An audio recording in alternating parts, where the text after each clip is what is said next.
This is a brief update to USB host as well as RetroArch to 1.6.7. I'm going to show you a nifty new way of uninstalling cores. I was trying to get Dreamcast running and I'm still having a few issues with getting it going, but right now I'm going to load an SNES core for the hell of it. Then I'm going to go to RetroArch options, load core, and you'll see I have 1.6.7. I previously updated this to 1.6.7 a couple weeks back, and somehow I reverted it by accident, but I have it back in action, and I'll show you two things you could do with this that are pretty sweet. Anyways, I'm going to load the core for Sega Dreamcast, which currently isn't running. Then I'm going to go to information, core information.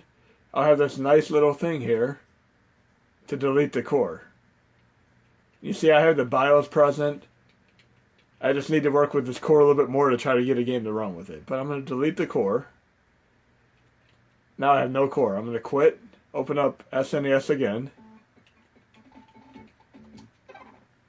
Go to RetroArch options.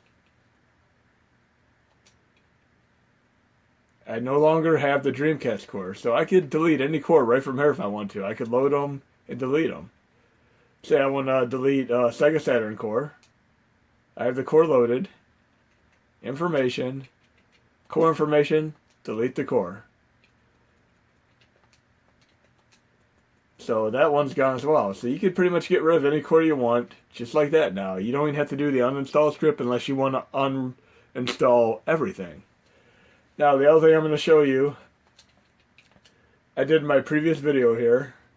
Let's do this one more time. I'm going to go to MAME 2003 game.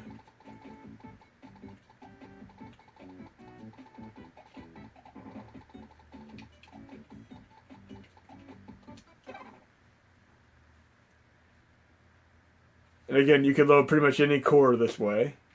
I'm opening up the options. Low core, we'll just do Super Nintendo. I could have done MAME, but I'm doing Super Nintendo. I'm going to load content, go to my start directory, inode free, SNES full set.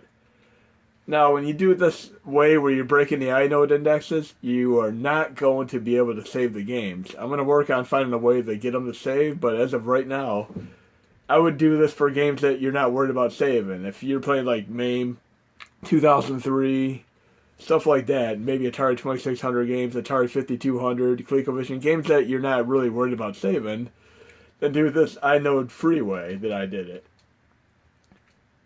But if you want to save them, I'm quitting RetroArch. If you want to save them, just have them in the main memory right here.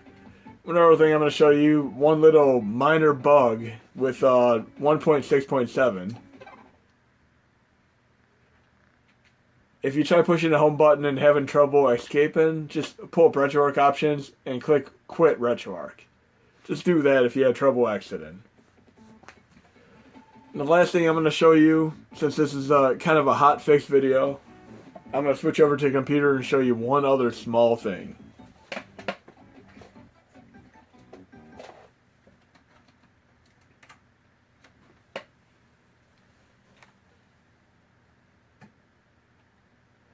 When you do the hashy process, if you're doing uninstall kernel, after you do uninstall kernel, you do not have to flash to the original kernel. Even though Hashy 2 may sometimes tell you to do this, you do not have to do it. Mad Monkey made it known to me that this is an unnecessary step, so don't worry about doing it. Basically, it is meant for you wanting to get it back to factory specs so you could maybe sell it on eBay, etc. So there's no need to use that for this process. Just do the uninstall kernel and then do the rest of the Hashy 1 process. And the other thing I'd say with 1.6.7 RetroArch, you are also able to delete games manually right from there, and you'll see that when you open up a game. But this is a hotfix video, and hope that this helps you out with uninstalling cores manually without going through the trouble of using the uninstall script to remove them all at one single time.